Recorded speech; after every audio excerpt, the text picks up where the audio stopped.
Hello， 大家好，我是亚楠，欢迎来到我的家。这是我老公的鞋柜。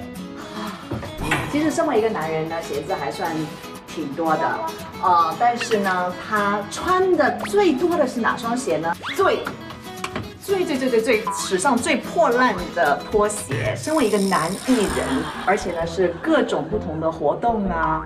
庆功宴啊，就是出镜率还是蛮高的，然后看已经旧成这个样子了，穿了好几年了，看这鞋底已经磨成这样，好像很可怜的样子。然后冬天就是基本上穿这么一双，他非常喜欢这双啊，然后上面那些鞋子呢，看上去蛮新的哦。为什么呢？因为它够不着。OK。欢迎来到呢我非常美美的玻璃柜，你看是不是很高贵啊？有各种的酒杯啊什么的。但是你们看在这里，有很多有的没的，就是谁的呢？当然是我老公呢，在百老汇买回来的一些杯子啊。根本跟我的玻璃柜不搭嘛。那在我那么美美的一个玻璃柜里面呢，竟然可以看到祖蓝粉丝送给他的福禄寿。那虽然呢是非常有纪念价值，因为他拍了很多福禄寿系列的节目，但是应该摆在一个更好的柜子里嘛，不应该放在这里。最奇怪的是什么呢？就是这个指挥棒。为什么有个指挥棒？在这个玻璃柜里面呢，虽然是一个我蛮喜欢的一个 musical Dance Visit， 但是你为什么会放在我的玻璃柜里面？因为我是一个比较有品味的人，里面呢就只能放一些酒杯啊 ，you know， 就是高贵的东西，所以这个东西 is out，OK？No。他真的很在乎这个玻璃柜。Yep。好，欢迎来到我的厨房。然后呢，来到这个位置，就是我们去旅行的时候呢，经常买一些有的没的厨具啦。但是我觉得最没有用的就是这个蛋糕刀，而且这个形状呢很奇怪，你知道吗？如果是什么方形啊，或者是椭圆形啊，或者是三角形啊，或者是有一个公仔的形状呢，就觉得你不可以切得就是很均匀嘛，所以我觉得这个蛋糕刀呢还是没有什么用的。但是我听说好像又出了一个新款的蛋糕刀，我把这个扔的话，他会再买一款新的，那我就惨了。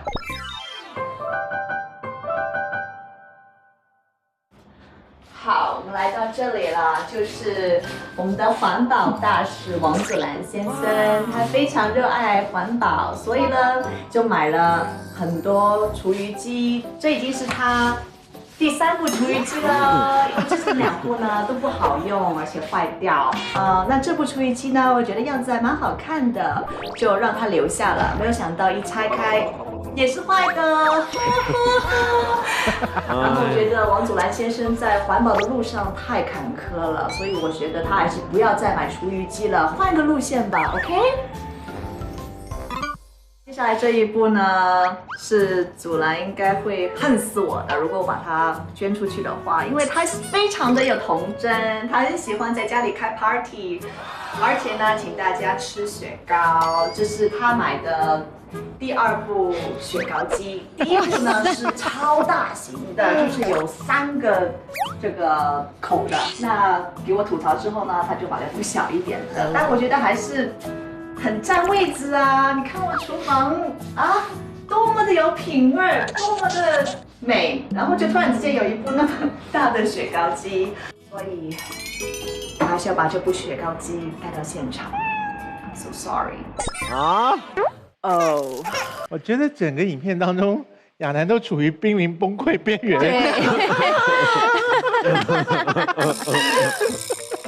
太多了。我可以体会你那个高雅的那个玻璃柜里面放那些。你非常坚持那个玻璃柜里面的东西。对啊，因为就是也花了不少的钱布置整个屋子，然后玻璃柜也蛮贵的，然后就希望里面的东西都是比较贵一点的，所以里面的杯子都是还不错的杯子，就是有很多都人家送的，都是蛮好看的。那也不贵啊，人家送的。可是至少是配合那个品味的啊，配合那个气质对，you know。然后就突然之间有这种杯子啊，这种什么棒啊，指挥棒啊。你为什么不自己另外找一个柜子放你那些东西？没有柜子了，而且福禄寿放那儿真的很不搭哎。他想扔的，对但是我说就人家一个心意，我就不要这样吧。是，我觉得还是不完全不搭吧。你们觉得搭不搭？ No， 那个百老汇的杯子也是杯子啊。不同风格，哎呦，对啊，就是等于说 fashion，you know。我不 know。你是要讲说百老汇对他来说很重要，对啊是不，是百老汇为什么那么重要？因为我学这个的嘛，然后你是学百老汇的学音乐剧的嘛，啊，然后我是超喜欢就是去百老汇看音乐剧，然后其实我已经没有其他特别大的娱乐，我就好喜欢一个就是音乐剧，一个就是京剧。这两个就是我自己心里面就是心情会好的，我看完之后，所以我不会买很贵的东西，但是看到这个啊，我就想到那部戏，我就很开心那种。哦，然后你们是不是有说你们 baby 是在看音乐剧的时候怀上的吗？对，还有他出生的那段时间也是我在演音乐剧的时候，他是 Broadway baby， 对他是一个 Broadway baby， 对。他们俩刚刚一起做了一个动作，我实在也觉得蛮毛骨悚然的怎样。Broadway baby，Broadway baby，Broadway baby。我觉得如果不是演艺界的同事的话，来我们家做客，然后你会很想揍他们。晚餐期间他们如果这样的话，我一关他们，我就大骂，大翻白眼。我跟大 S 一定会大讲特讲他们的坏话。哎，我们来了，我们来你们家了。 ，Broadway baby。他们竟然还叫 Broadway baby。小朋友出现以后，你有感觉到自己成为一个爸爸这件事情跟之前的人生非常不一样吗？也没有说非常不一样，就反而是很多小事情上面就感觉到了。就比如说现在我们来节目来拍节目了，然后我也会在节目后面化妆啊什么的，就肯定会打电话给爸爸妈妈问问他们是那个 baby 现在怎样啊之类的。你已经多久没有用手机帮你老婆拍照了？我之前也不拍啊，他从来没有拍过，不爱拍你老婆的人。我不爱，他不喜欢拍照。可是你太太有很多漂亮的照片放在网络上，他自拍。然后就逼他，哎，我们一起来吧。对，就。可是你却愿意用手机拍你的 baby。有一些他的第一次，或者是他有时候他不在，比如说他去工作，我就拍 baby 给他看，或者是多拍 baby 给岳父岳母看。所以也不是那种猛拍的那种。不是，功能性的都是，功能性的。可是打电话回家去，以前会先问太太怎么样，现在会先问 baby 怎么样。对，以前就是他会赶凌晨的第一班航班飞回来，就是跟我睡一会儿，然后第二天早上又飞去哪里工作了，就是好 sweet 的。现在就是赶着回家要见宝宝，他会不会就是跑去跟宝宝睡，然后不跟你睡？他就是跑去拍宝宝，看到他睡觉的样子，然后很 sweet 的样子，之后就跑去客房睡了。啊，还是去客房啊？所以你现在世界的第一名就是宝宝，第二名是客房。哎，亚楠没有经历过生完小孩以后心情不好的阶段吗？其实呢，生完小孩就是一直那个荷尔蒙会有点起伏嘛，是很正常的。所以我也身边有很多妈妈朋友啦，然后他们就跟我说，就是希望我的爸爸妈妈啦，还有那个月嫂啊，还有我呢，就尽量不要一起，在我刚刚生完孩子那个心情有波动的时候在一起。因为听好多朋友说，因为身边的好多人生了嘛，好多人就说月嫂跟爸爸妈妈是会有冲突的，所以我们尽量避免。但是看见爸爸妈妈眼神看着宝宝，很不舍得，那种不舍得，不想离开，对，很不舍得离开。那你看上去他就是很温柔，就什么都无所谓。但是他这一点我是蛮佩服他的，他就很坚持说这个决定我一定要坚持这样子。然后后来发现原来是真的好，所以稍微要安排一下咯。就比如说，他生之前几个月就让爸爸妈妈来，然后生了之后呢，1个礼拜不够，就让他们，比如说你们回去北美休息吧。如果月嫂只来3个月，那月嫂走了，那他又没有人在他身边，那不如你带月嫂走了之后你再过来，那他就长时间都有人去照顾这样子。所以都分配好了。对对，听起来王祖蓝自己都不在啊。为什么分配中间没有你啊？因为刚好他生之前，我就是刚刚庆功宴那个舞台剧。哦，他还为了，你知道，太太还为了先生要再提早剖腹哎。什么意思？对，就是在演舞台剧的那个时候，就是我的预产期。就是他可能在台上面唱歌的时候，你老婆生了，然后怎么呢？怎么样呢？会唱快一点。所以我就说啊，还是让我老公安心的唱好他的舞台剧，然后就提早剖腹产吧。其实我如果真的退的话是可以退的，所以我就问他，你真的确定吗？那结果他就说 OK， 然后我们就定了一个时间，在我现场演出之前，我们就把他生了。他为你做了那么大的牺牲，然后坐月子的时候，你竟然不去看他？我不是看他呀，我的肺呀！就是那一天没有看我。baby 诞生的时候，你在产房里吗？在。你有握住他的手吗？因为不敢。没有，我是说握住太太的手。他呀。对啊，哇，可恐怖了那天。他第一天对，因为我是很怕看血的，他会晕倒。然后医生说准备好了，然后我就随便冲，我说快点，就不小心冲到他要开刀那边，我本来是想冲到头的那边，然后就吓死了，不行，那个气氛是很好的，然后他就播着那个。张学友的《每天爱你多一些》，每过一天，然后我就握着他的手，就是这样子。是直到听到婴儿的哭声那一刹那，对，然后有立刻拿到你旁边，婴儿拿到他旁边，但是我都不敢碰，都是他。太软了。对，好像太脆弱。太脆弱，而且那个时候他在做舞台剧，因为他很 emotional， 就是可能第一次做爸爸，他会抱着的时候会哭。但是一哭呢，就对那个声音不好了，对嗓子不好，嗓子不好，我怕我就不能唱了。对，然后为什么会有张学友的歌呢？那个医生就放一些想要让产妇比较轻松啊，就是 relax 对，轻松。但好奇怪，但是又听到剪刀的声音，那剪刀就这个那种吗？剪刀感觉就是你一边听到张学友。一边听到就像什么呢？就像我们广东那种剪那种牛杂。他真的很喜欢做声音。对。我们有东西在富尔家花花柜里面，我们麻烦航宇。好的，让我们打开富尔家花花柜吧。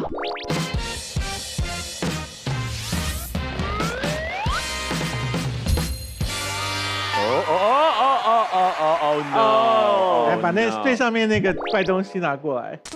怪蛋糕好用啊，这个完全值得拿来从事慈善公益啊！这真的很可恶哎。对，它是规定你只能切出这个形状的蛋糕吗？是的，但是你可以稍微把它弄宽一点点，或者弄窄一点点，那就形状有一点点不同。可是你用刀这样切，你就爱多大就是。那这个真的很方便的，不方便，很方便的，完全不方便，而且洗起来，你看这缝很难洗到哎。而且你这个如果碰到凤梨酥怎么办？对啊，没有你没有发现平时切蛋糕的很难切吗？又用叉子，又用刀什么的，这样毫无道理。而且有些客人会要求大一点或是小一点，你这个就只能就是那给他2件哦。算了，它就是不合理就对了。不行。哎，我搞不懂为什么你买的厨余机那么容易坏啊？第一个，我想要那种厨余机是它可以变肥料的，结果它只是干燥。它烘干之后呢，我就用来种菜嘛。后来种菜呢，它湿了，那老鼠就闻到，然后就翻那个泥，然后后来家里就有老鼠了。所以我就把它，我就没有要了。然后后来第二个呢，就可以变成一个沼气，是吧？哦，沼气借燃气这种，就变成可以生火啊。我以为就很环保嘛，结果老鼠又闻到，老鼠就把它咬穿。结果我的平台都是那种垃圾的味道，然后后来刚好装修，就让装修的工友都帮我把它拆，不小心一拆，砰！因为里面有沼气嘛，爆炸。就整个平台都是那种，就是腐鱼的臭气。对，腐烂的味道，真的很难闻。然后第3个就是刚刚你看到这个呀，坏掉的那个。对啊，我从美国买回来，一买回来就坏了。还没用吗？还没用啊，一开箱就坏了。要环保就这么难吗？所以你这么在乎厨余机哦？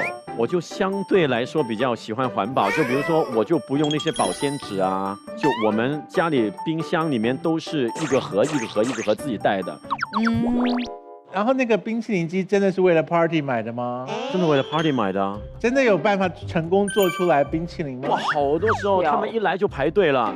比如说我开一个40人的 party，4个人都在排队。你开40人的 party， 不止40人 ，sorry， 有时候开80个人，他庆功宴。80人是你在张罗吗？我就是每个人要服务一下，要喝什么？喝水吗？怎么样？最近好吗？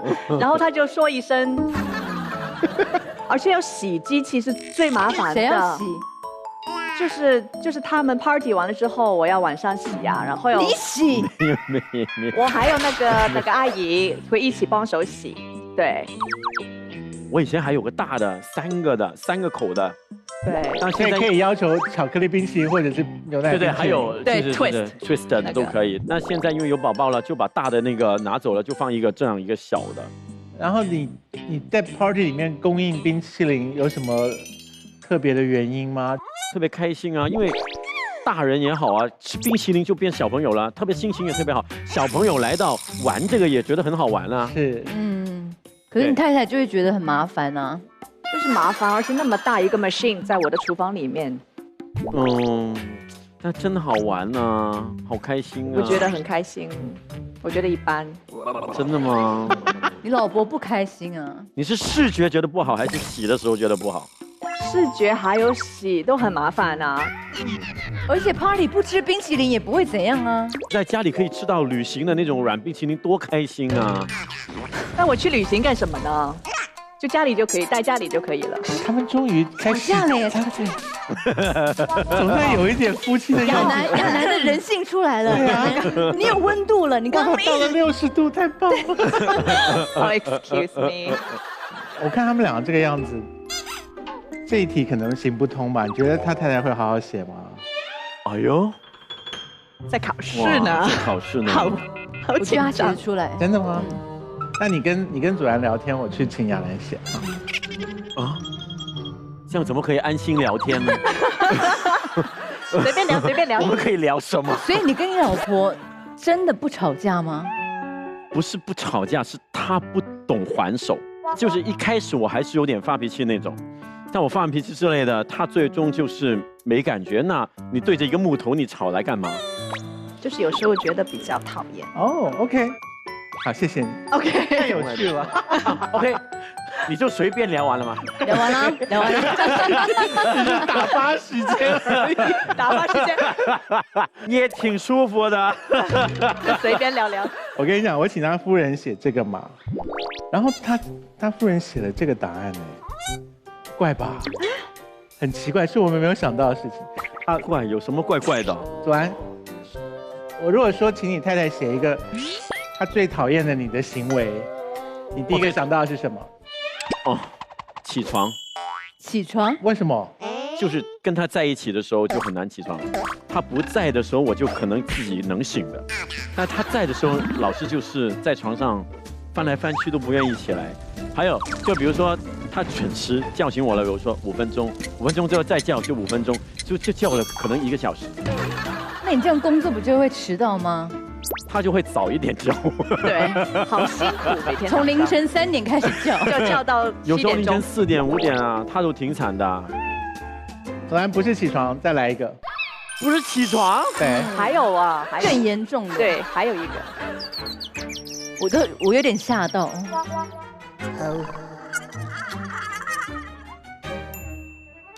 打宝宝。你打宝宝？你小孩不是才10个月吗？你打他干嘛？没有，没有，因为你报警，没有，这可以，因为我我最近有一期是，我希望多跟宝宝在一起，然后他睡在我们中间，然后我发现我梦中不小心打他了一下，赏了他巴掌，赏了他一巴，然后他哭了，我就稍微听见然后他又没哭了，然后睡了。哦，这不值得讨，这不小心的，他不会，你太太不会为这个讨厌。更严重一点，更严重一点了。哇，你真的不知道？我每天都好晚睡，或者是不跟他一起睡。你答对了耶！真的吗？你讨厌这个吗？他很讨厌这件事。他说他不高兴你晚上回来的时候跑去睡客房。哦，你为什么要这样子啊？因为他很容易醒。客房里是谁？客房里客人呢？他是不容易睡着的那种人。OK， 我轻轻把门一打开，他就会醒的那种，就是有一点点光，他就会醒的那种。西弟，我们问这么黑暗的问题，他们给我晒恩爱耶。对呀，想写出这么甜蜜的答案来，这题失败，真是超失败的。怎么那么厉害啊？让他们写讨厌的事情，写出这么甜蜜的回答。可是他刚刚有讲说他们会吵架啊。所以有没有哪一次先生骂你，真的把你骂到很气，然后你想要骂回去，可是真的没办法？其实很多时候就会哭。其实他没有错，他就是说的东西都很有道理，但是我就觉得要哭。就比如说，我很有道理，你太有道理了，你掉到零下10度了。没有，比如说就太太骂哭，这很可怕哎。就比如说我不小心把他的侄女摔到地上了。然后那有没有道理？你说有没有道理？你们家是一个对婴儿安全的地方吗？你们的孩子要不要先不要来我们家？不要来我们家，不要来我们家，就宝宝别来我们家。然后我就是不小心嘛，但是他就是各种，你为什么刚才有这样子？因为知道责任的多大？对，因为自己孩子就自己心疼，那是人家的孩子，是我弟弟的孩子，那就少看1秒我都觉得压力很大。可是你骂到有多狠？不是狠不狠，是当时候不止他一个，我妈在，妈妈也一起骂他。妈妈没有一起骂，但是可能就是那种环境，在其他人面前这样骂他，就可能有点不好。但是那个时候一看见宝宝一直在哭，你情绪就来了。对，那个小孩后来有再来你们家吗？也经常来啊。他现在能保护其他宝宝了，很强壮，没有记恨这件事情。好，刚才看了影片之后，然后我们就是替夫人发泄了一些她的抱怨，希望温度应该可以上升一些。看看现在温度到了几度呢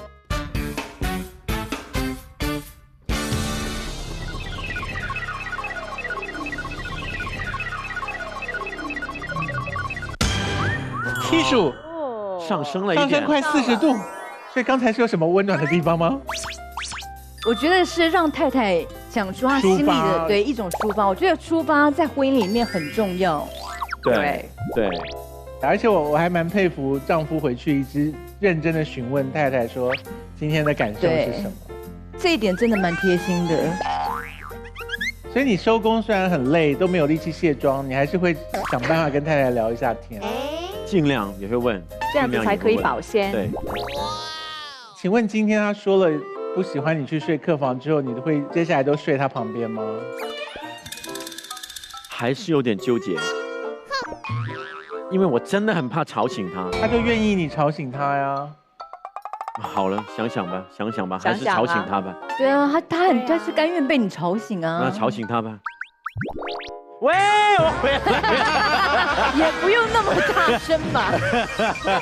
刚刚温度上升了一些，然后我们也看到我们比较习惯了夫妻相处的样子。接下来要看的是祖蓝兄拍着他太太的东西。哦，看我的啊！欢迎来到我的家。还有让我吐槽一下我老婆，我老婆没有什么好吐槽的，她是一个很贤惠的妻子。他没怎么买包啊，什么 LV 啊什么的，但是他喜欢的什么呢？他喜欢买 LC 啊什么的那些锅。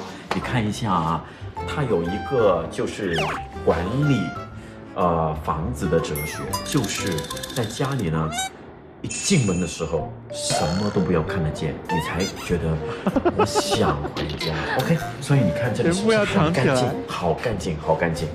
然后打开了，你看一下啊。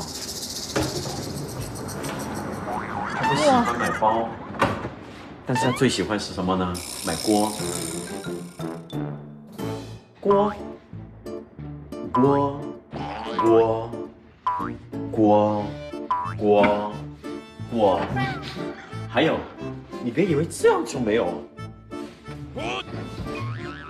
锅，锅，锅，锅，锅，锅，锅啊，这个不是锅啊。以为这样就没有了吗？不止，跟我来吧，跟我来。锅，哪？藏到底下还有的地方，就是我感觉就是一个陪葬品，你明白吗？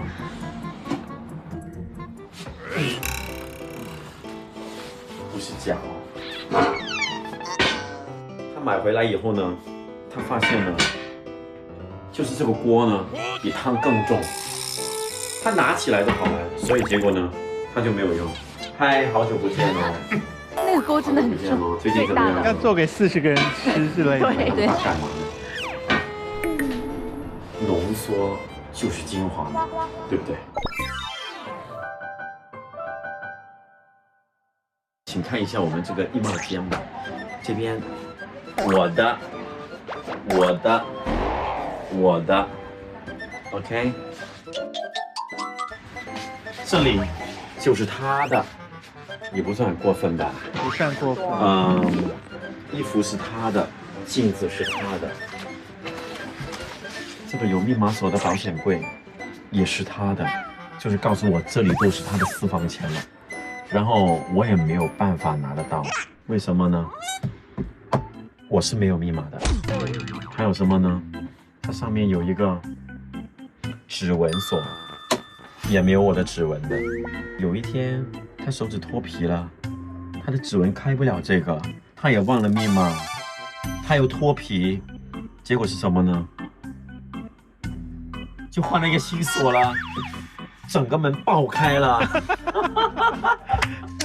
但是换了一个新锁，还是没有我的密码，还有指纹，你看，开不了的，我开不了的，我开不了的，私房钱。我老婆是一个非常有洁癖的人，你看，都是这些，消毒的东西，然后排的都蛮不错。但是下面有一个是什么呢？哇，她的童年回忆啊！你看，小时候有玩过这个吧？你有玩过的话，大概你也年纪不小了，对不对？然后呢，这个呢，那个时候我们是在去旅行的时候，在一个二手货的店，然后呢就有人卖这些嘛，然后香港都好难找嘛，然后就说，哎呀，这个我童年回忆哦，我拿回家之后我可以玩哦，也可以经常去玩啊什么的。然后买回来之后，没有一天玩过，应该有人想玩吧？挺好玩的。这个就是我跟亚楠的婚照，这个照片也是非常的漂亮，非常有意思，把我们两个的关系这好厉害哦，感觉啊、爱情啊、人生啊，所有事情就放在这个照片里面。这个照片是我最喜欢的，但是在这个家里呢，有很多照片我都不喜欢。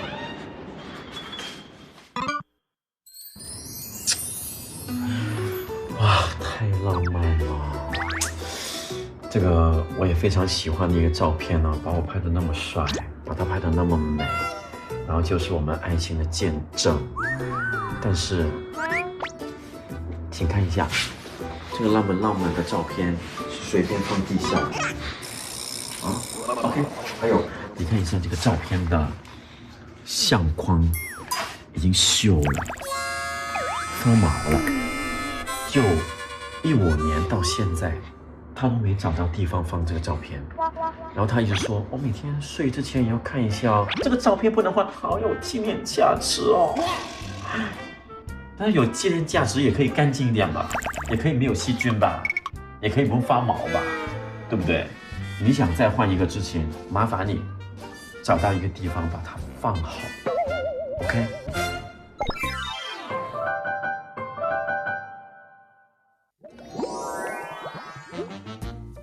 脚踏车那张结婚照很棒，拍的很棒。拍的很好哦。对啊，很美啊，很帅啊。所以他超喜欢的。对啊，这个是贴在墙壁上的。对，整个挂在，成为了家里的景点了。就是客人都会去你这边拍照嘛。对。当初就决定要把结婚照放那么大放在家里啊。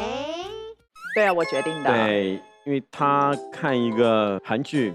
然后全智贤好像就在整个墙上面，很大的全智贤在墙上面，然后灵感是来自全智贤。所以你当时有抗拒吗？我觉得也 OK 的，对吗？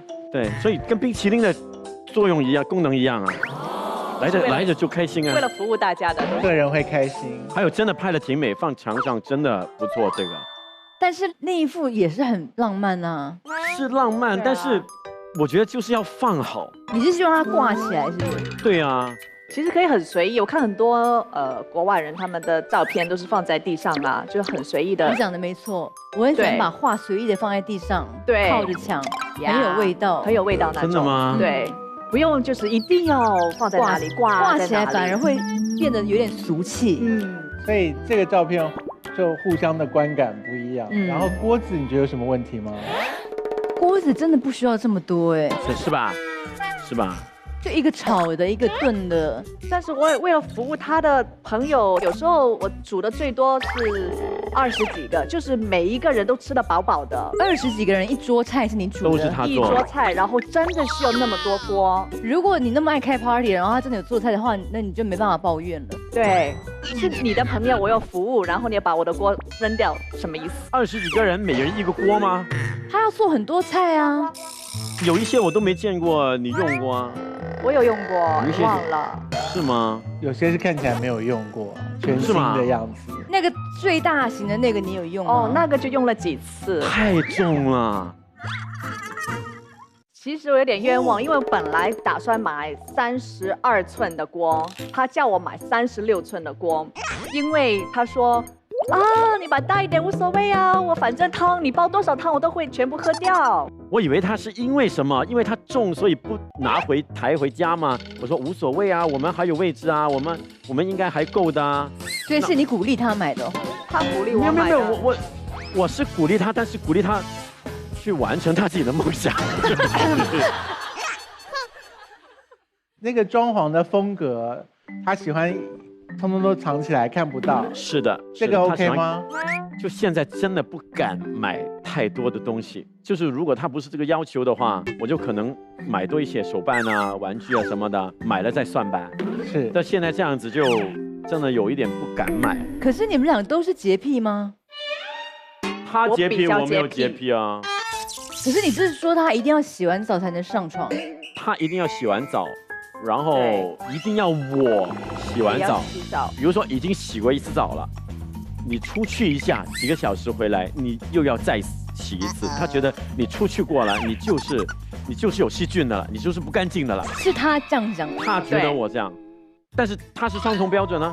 如果他自己，比如说他太困了。他不洗头，比如说他这样子已经 set 好他的头发，做好他的头发等等，他觉得我就不想洗啊，很麻烦了。他睡了，他又不觉得他有细菌呢。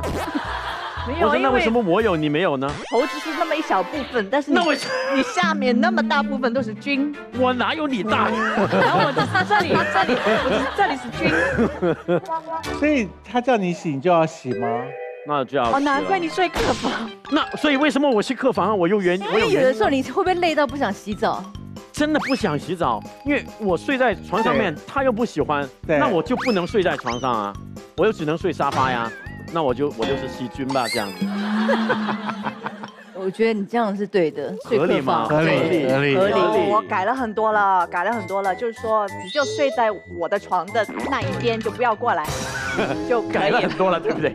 已经改了很多，就改很多了。还有，真的，他觉得我很脏的时候，我是不能睡在被子里面，我只能睡在被子上面。那如果冬天很冷怎么办？再随便拿一点东西盖。好啊，去睡客房好了。但是这个他自己坚持，如果他觉得脏的话，他睡也是睡在被子上面。被子里面到底有什么东西啊？为什么大家都不进去？我都不知道。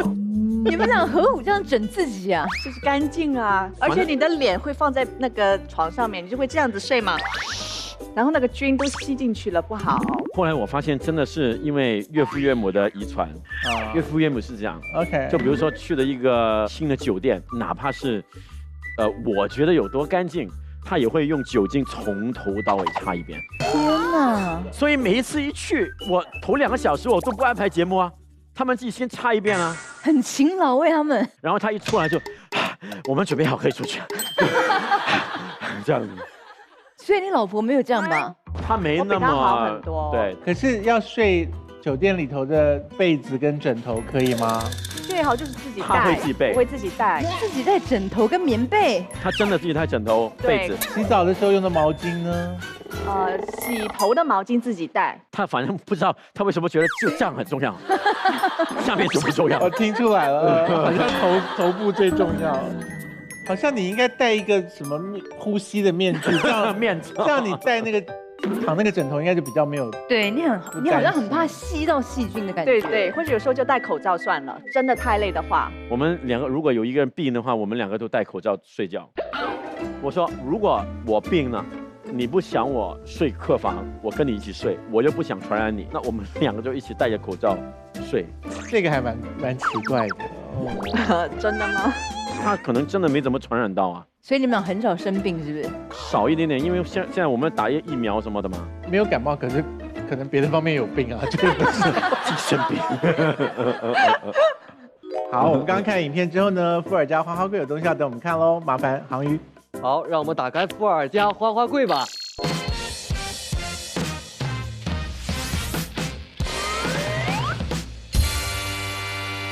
哎，游戏机也来了吗？游戏机游戏机耶，对啊，我没有放在你的柜子里，是我的柜子里啊。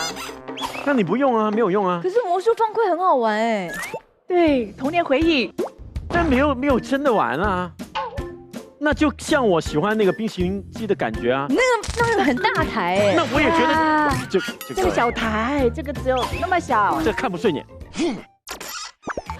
那真的是童年回忆。我相信很多人都你买回来又小时候不玩，那就无所谓吧。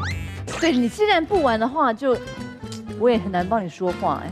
对不对？如果不玩的话，你知道刚刚影片当中，玩表情最痛苦的一段是保险柜吧？所以上次忘掉密码的时候是把门爆开来吗？是啊，因为那个锁根本打不开啊。可是有多少东西要放保险柜啊？为什么要那么大一个？我怎么知道？你知道里面放什么吗？我怎么知他道？不知道啊，他不知道的。所以里面是你的秘密。 100台游戏机吧。结婚戒指，哦，对他跟他求婚的时候你给了我们结婚戒指是这么大颗吗？怎么可能用那么大一个保险柜？那里面可以站一个人呢。藏了一个人了，原来。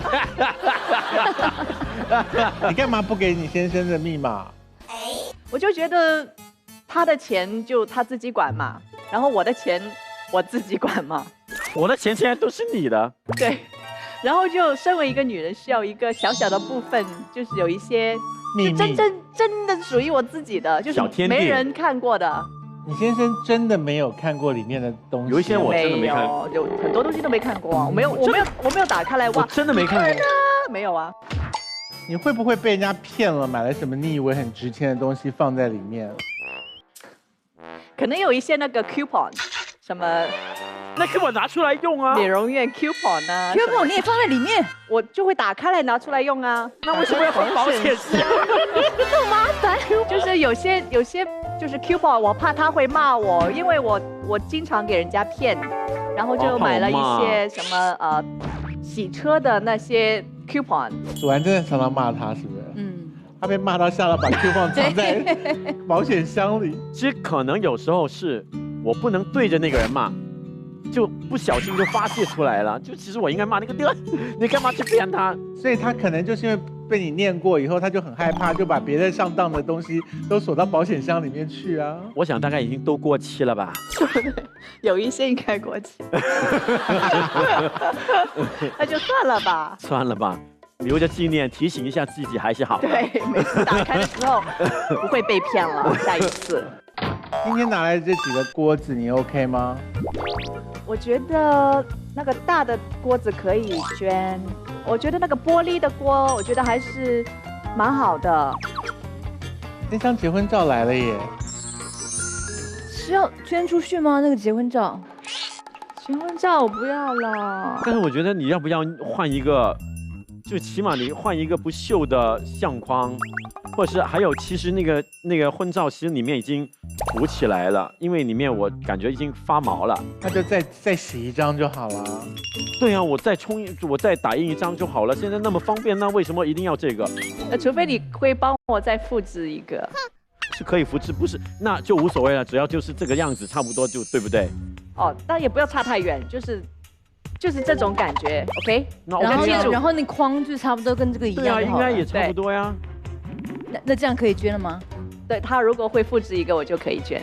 哦，那也 OK。但他们两个人有互相配合，就是迁就对方。对，这个是婚姻很重要的一件事情。那这个会不会使得他们的温度继续增加呢？我们来看一下温度计。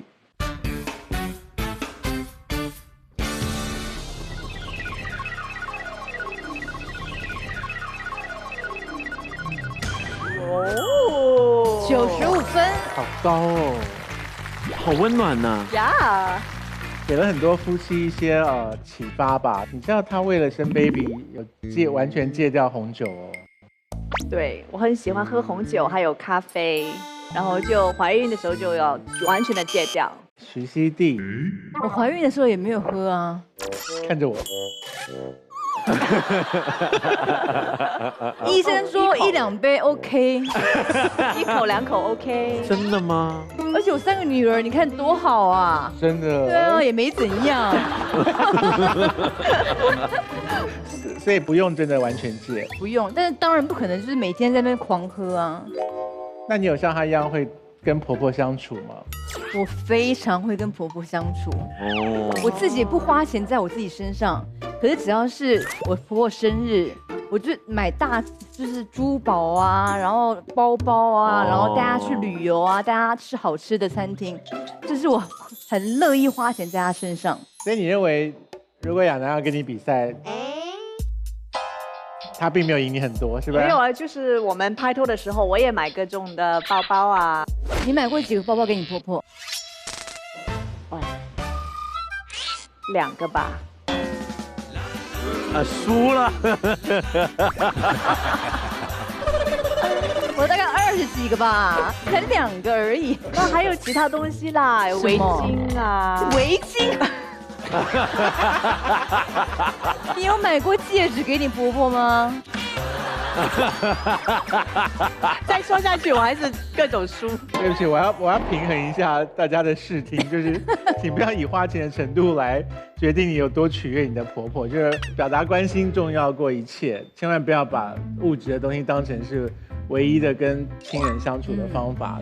然后呢，花花屋的立场当然希望帮他们处理掉一些给他们的婚姻生活造成干扰的物品，比方说像那些机器、那些锅子、那些照片。所以呢，等一下我们就要来让他们决定哪些东西会作为慈善公益的使用。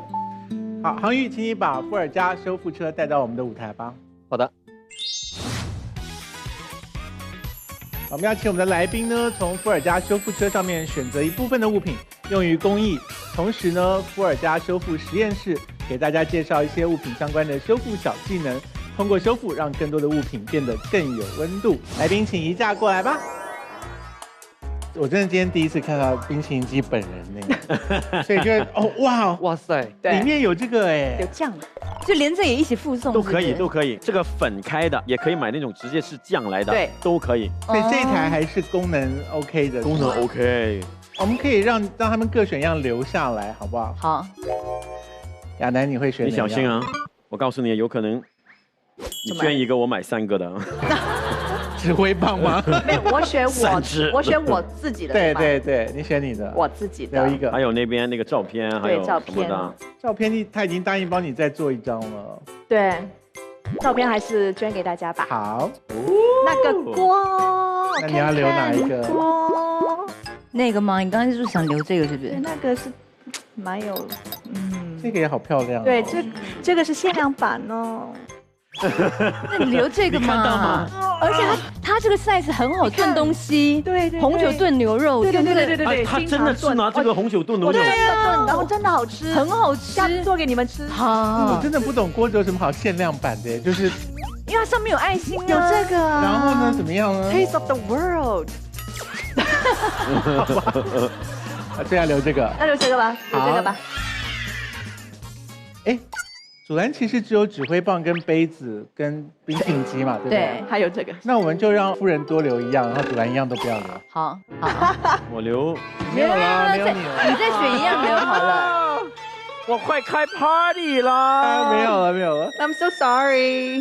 好，所以再你再多留一个。这个其实可以再买的，我还是说那个也不是很喜欢吗。对，那个很好。好，所以我们留了这2个锅子，然后祖蓝一个都不可以留，祖蓝还要写卡片来，要写一个卡片，谢谢要收藏这些东西的人。耶！辛苦了。我还要谢谢他们，你要谢谢他们，然后祝福好东西到了新的主人的手上去，要抱着真心写下你的祝福。有真心哦。我刚刚讲那个事情是真的吗？就是不同的人生阶段会幻想一些事情，会，然后就会为了这个幻想，比方说你想要玩 band 当主唱，家就会有吉他、什么鼓啊这些东西。我曾经就有对不对幻想过啊，然后等跟姐妹们组团，然后等那个阶段过了以后，是不是那东西就多出来了？就会把它塞在柜子里。那就可以断舍离嘛，对是吧？所以今天我们为这3个女生，就是为了希望她们达成阶段性的幻想目标，就张罗了一些人来。那这些人等一下经过面对面的接触，希望能够某个程度上让这些女生理解到自己所做的事情是不是值得或者是有效果。我们欢迎10位男士，你们好。欢迎。我真的很惊讶，我们今天要面对这3个女生，因为我们已经面对她们很多年了，而且怎么可能到现在还是一样的状况啊？说不定中间经历过了一些人生起伏吧。好，然后欢迎他们3位。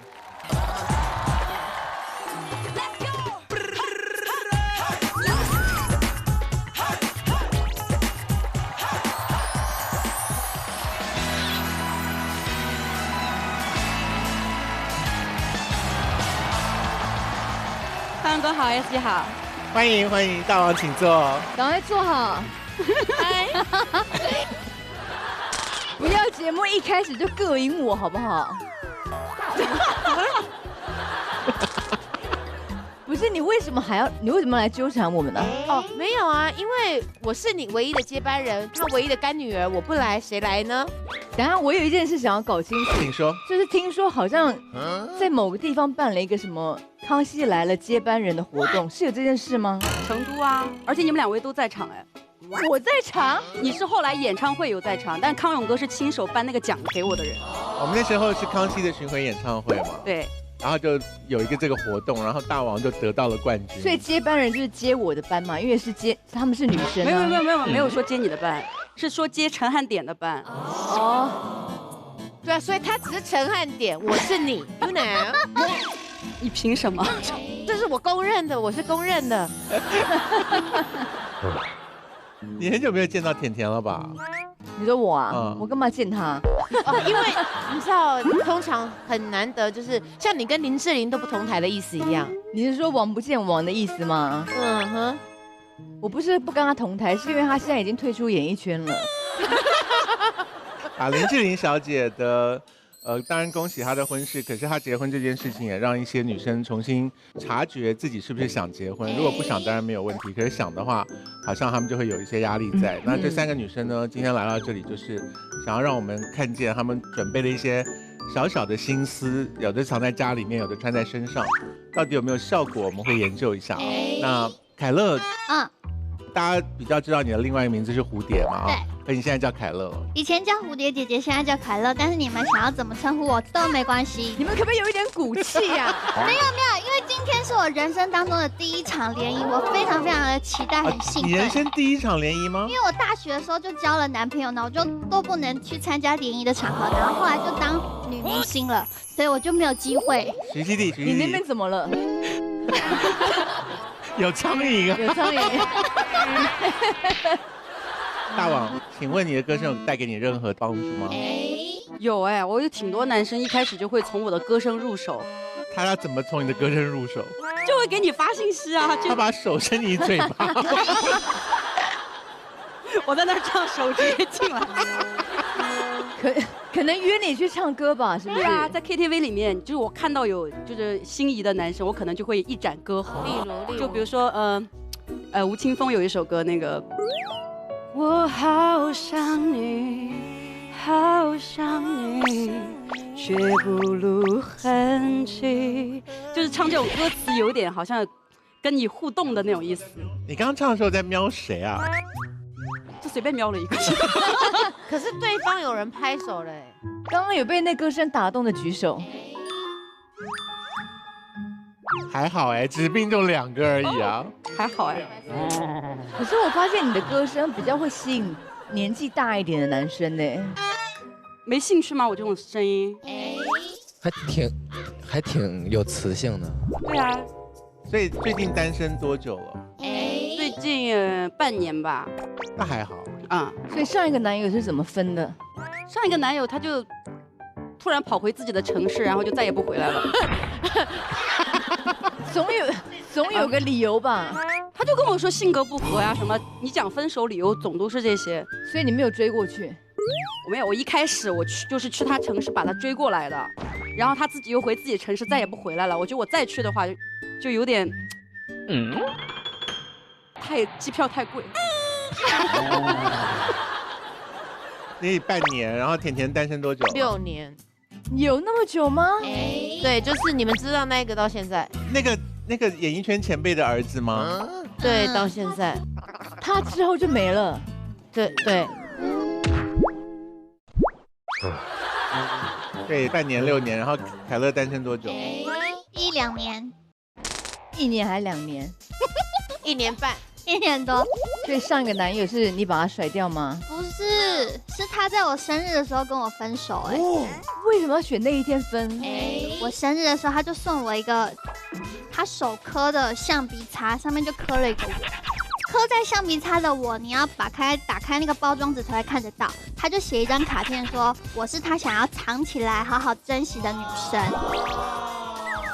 送完这个就立刻分吗？送完隔一天，我生日当天，我就说你在哪里？因为朋友找我都没有出去，因为我想跟男朋友一起嘛，就他不来陪我，然后我就很伤心，想说可是今天才是我生日，然后他就说我昨天不是陪过你了吗？然后他就觉得我太黏了，太依赖了，他就在我生日当天跟我大吵一架，然后就分手。我傻眼。他如果表现这么不稳定，好像也就不用交往下去了。我觉得他是不是有脑海中的橡皮擦？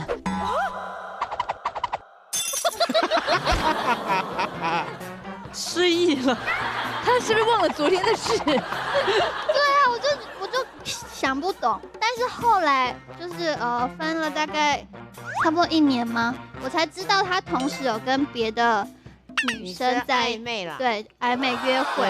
对啦，因为女明星跟工作范围很狭窄，他们常常无法察觉发生了什么事情啊。对。好，所以我们今天呢有去拍摄你们家里面准备的东西，或者是爱情的纪念物啊。这3个女的都是那种就是外放型的女生，然后很敢表达自己的观点，也是这3个人代表了现在这种年轻女性的敢说敢表达的这样的一个状态。3个人都很外向，看起来应该已经非常沉稳了哈。对。但是我们在片子当中看见的这3位女性，我觉得她们可能还是想，追求一种传统家庭的这种状态，所以的话，她们在片子当中单身的技能到底对还是不对？然后我们就接下来往下来看。我们先看甜甜的好，因为对没有笑，对不对？她一切准备都徒劳无功嘛。对，我很认真的，而且没有人看过我家，这第一次。好，我要看甜甜家。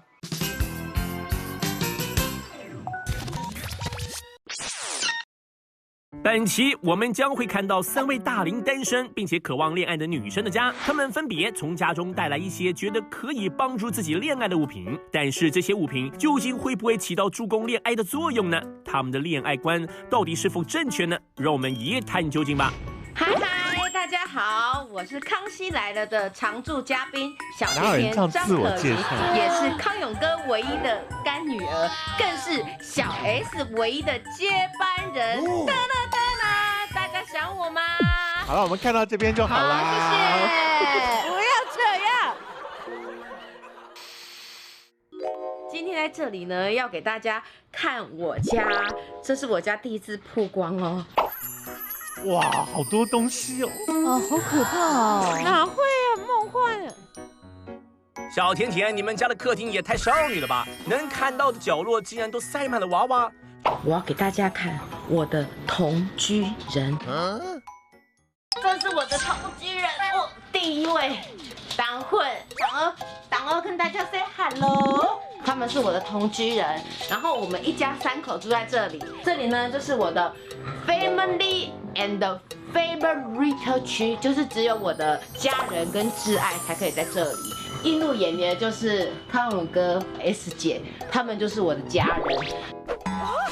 我们竟然有照片被他公开，你们都在我的相框好可怕！家人跟爱人才能在这我另外最爱的就是陈奕迅，陈奕迅呢是我超级大偶像，所以他算是我的 favorite。再来，我这个人很怕就是会有地震啊、台风啊、下大雨啊，如果饿死了怎么办？所以呢，我随时都会帮自己储存很多的粮食，至少可以撑1年的零食区，有很多吃的东西跟喝的东西在这里。好，现在进来我的房间喽。好的，欢迎光临。这里呢也算是我一个特别的收藏区，也有很多的娃娃。他们家好脏哦，这么多这种毛毛的，一定会过敏。对啊。这个图呢是我特别请设计师呢去帮我做的一个几何图形的我。这是谁啊？是你呀！然后我想要让自己最美的样子呈现在我的闺房里。大家呢虽然都觉得我好像就是只会讲笑话啊，然后做一些夸张的事情，但是都不知道其实我是一个很喜欢阅读的女孩。那我要跟大家介绍我最近在看什么书，是2本非常非常受用的书，不亚于康永哥的书。男人完全解密，让你喜欢的他爱上你。这本书叫做《女性限定》。你要了解的男性内心世界。甜甜呢，丰富的知识是好的，但不能全靠书上的技巧去恋爱，还是需要让对方看到自己真诚的关心和付出。另外呢，我觉得很重要的就是香味，女生的身体一定要香，所以呢，我有收集很多不一样的香水。然后另外还有一个东西很重要，人家都说女生的眼睛会说话，所以呢，我觉得睫毛非常的 important。他真的很疯狂哎！我呢有收集非常多的睫毛，因为像这个睫毛就会让自己看起来像混血儿，这个就是创造无辜眼，所以这也是我的就是法宝之一。我好想把你家炸掉。小甜甜，你确定这样吸引男生的方法是正确的吗？想要寻找喜欢的人，还是需要靠自身的魅力，而不是过度的妆容吧？小甜甜，你囤积恋爱书籍，各式的假睫毛，只会让自己从表面了解和吸引男性，是错误的恋爱观，大概就是你一直单身的原因吧。我们今天就把小甜甜的恋爱指导书、香水、假睫毛拿到现场，让大家来一起评判一下这个物品到底该不该被断舍离掉吧。难怪你会6年交不到男朋友，怎么会？是不是觉得活该？刚刚拍摄过程中感觉他家很难移动哎。对，就是他自己就在要很蹭着走才能够走过去。我不会啊。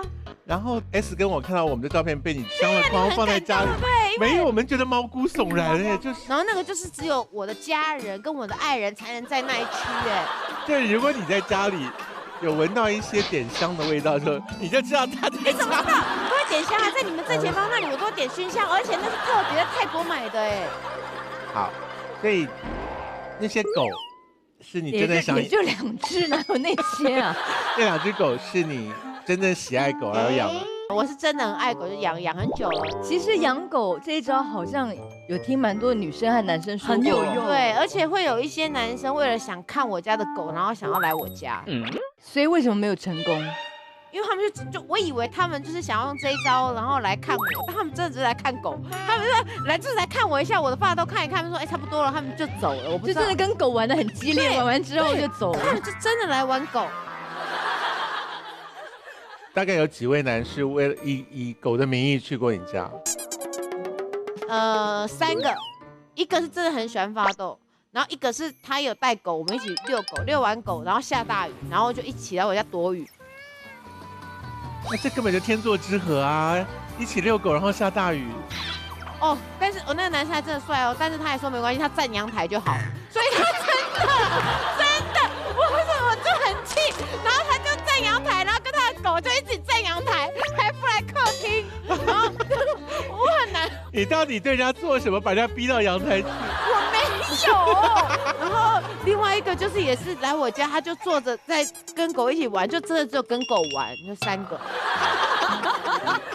因为我觉得就是被你们害的，好像男生觉得我这个人哦，要么就是因为之前你们都乱创造我的一些角色。我怀疑以他们的年龄，他们可能不知道你是谁因为他们是小朋友，他们可能，Hello， 你们知道我是谁吗？在今天走进摄影棚之前，不知道小甜甜是谁的，直接举手没关系。那你们刚刚还点头，你们好假有一半呢。所以对你们刚刚那5位来讲，是不知道他是艺人。对，进那个影棚之前，好像不太知道。那进了棚之后，看到甜甜之后，觉得她很可爱的人，请举手。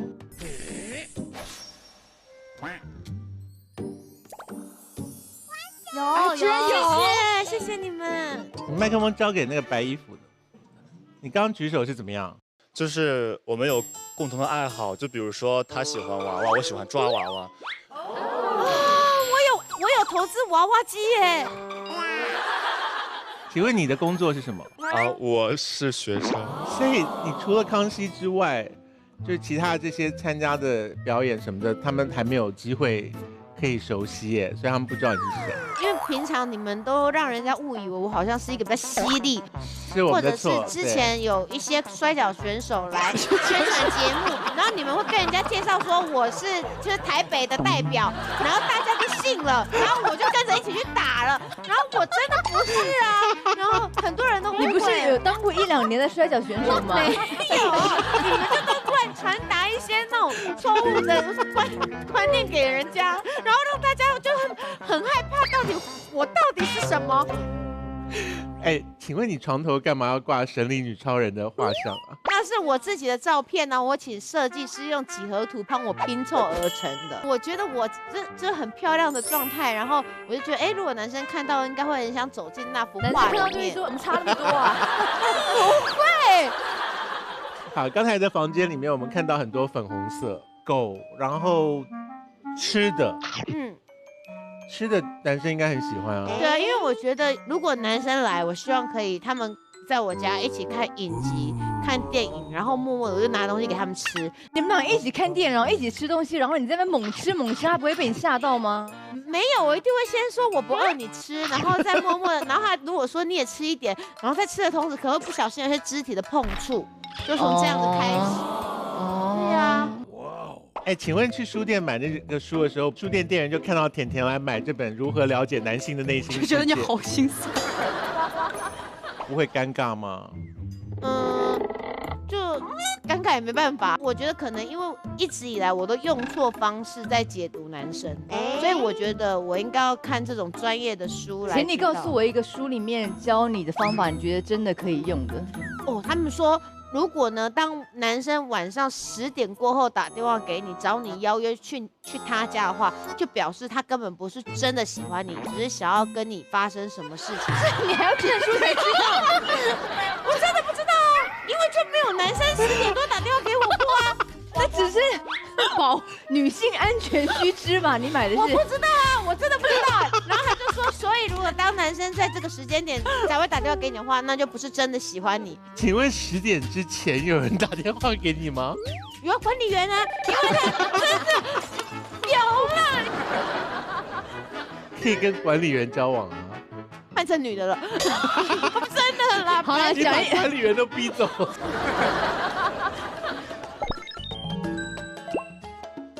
这一类的书籍，他们教授这些技能，其实你拿着2本书，对方也拿着2本书，你们比拼的过招的是什么？过招的就是这些搭讪的技巧，更快的，好像吸引你过来的一个技巧，更快的让你信赖我的技巧。据我所知，在正规的高等教育机关里，应该是没有这个类型的这种教学或者专门设置的。那么，恋爱书籍这个东西有没有用呢？我感觉恋爱书籍这个东西，我个人认为啊，从逻辑上来讲是没有太大用处的。好，那星辰，麻烦你把东西带出来。好，那我们一起打开闲衣柜吧。里面有香水，这都是我的一些收藏品。假睫毛。刚刚那本书，然后我们康熙被镶在框子里的照片，我觉得甜甜带的所有东西都可以上闲鱼车吧？不行，不行吗？不行啊，有的很受用。弟弟，你觉得甜甜的所有东西，你决定去还是留呢？我决定。不可以，你不要闹。美好的爱情值得向往，但是也要用对方法哦。你的香水味一定是那种过浓，会让男生很受不了的味道。没有，我的香水味都有分的，跟年轻人就是果香，跟中年人就是成熟香。哎呀，你随便拿一个香水让我闻闻看。我跟你讲，有一罐香水很特别，因为我本身是 mermaid， 你知道我本人是美人鱼吗？你不知道这件事？我知道啊，你上半身是鱼，下半身是人。你这一罐就很老气呀，你拿一个我闻看。这是最新的美人鱼，很香。不是我有一罐，有一罐，我想你知道去日本料理店，因为日本料理店通常都很窄很小，然后就是会有这种没水准的客人喷这种香水，然后就觉得每一口那个寿司都是在吃香水。真的好重哦，好重哦。嘉乐，你喜欢那个味道吗？有点浓，有点浓。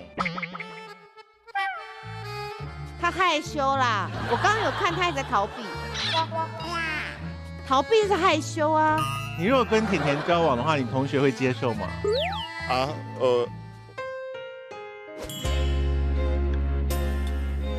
我自己也不会接受。你腰板很硬哎。没有办法哎。对啊。你有什么想留的？我的香水，我跟书我都一定要留。到目前那书里讲的没有用啊，都是废话啊。10点以后打电话给你的人，就是要报警把你抓走。没有啊，不行啊，他还有，而且香水味男生也觉得太浓了。香水很多。好，你书跟香水只能选一个。好，我选书。